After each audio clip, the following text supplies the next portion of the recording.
I just asked you to ask your questions, but since your son Blake is here, I'm gonna ask him to ask these guys questions also. Okay. And then we're gonna find out if there's an audience member that wanna change Blake's life.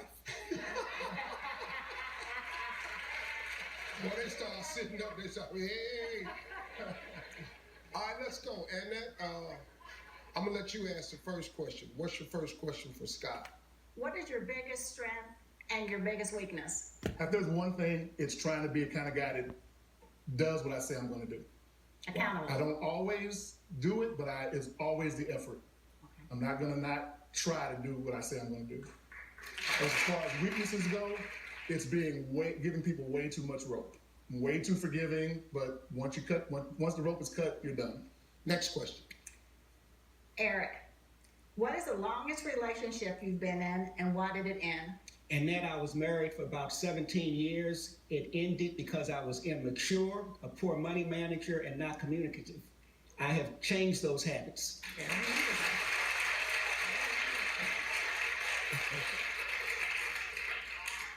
Yeah, these grown man answers here, y'all.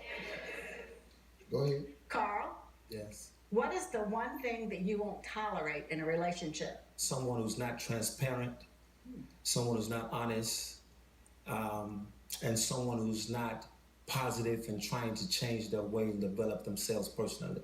Very good. Blake, how about you? Alrighty, this question's for Scott. How do you react when someone tells you no? I'm kind of a brat. I'm spoiled. So if I get a no, I figure out a way to turn it into a yes. That's 30 plus years of sales. If I'm told no, there's probably a reason, so it's up to me to rectify that reason and see if I can turn that into a yes. All right, there we go. Now we go. This next question is for Eric. What role does spirituality? Next one. Somebody finish it for me. Spirituality, don't worry about it. I can't talk that good either.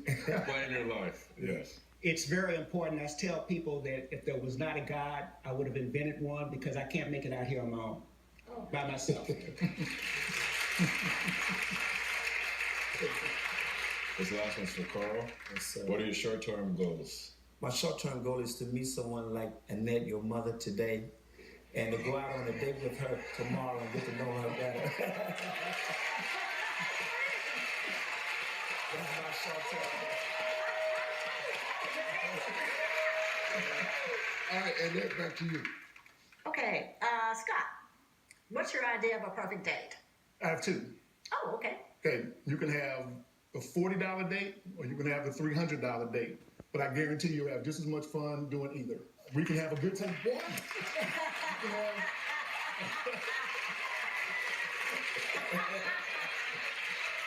man, I can make sure. Damn, dog, I ain't never used that one. You can read my book, Think Like Scott. Oh, God. Eric, I want to ask you the same question. What's your idea of a perfect date? Well, I'd have to spend some time with you first to find out what you liked. And then once I found out what you liked, we designed everything else around that.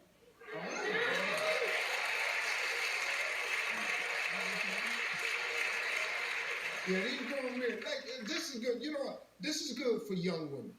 This is what dating really is. Because real men understand that you the prize. And young women, we've lost that because there's not enough men who've been taught that to present it to you. So what you end up doing is you just try to pick the best out the rubber. When in actuality, you can actually train a man how to treat you. You can actually train them how to treat you. All right, and we got to make a decision. I want you and Blake to get a little circle over there.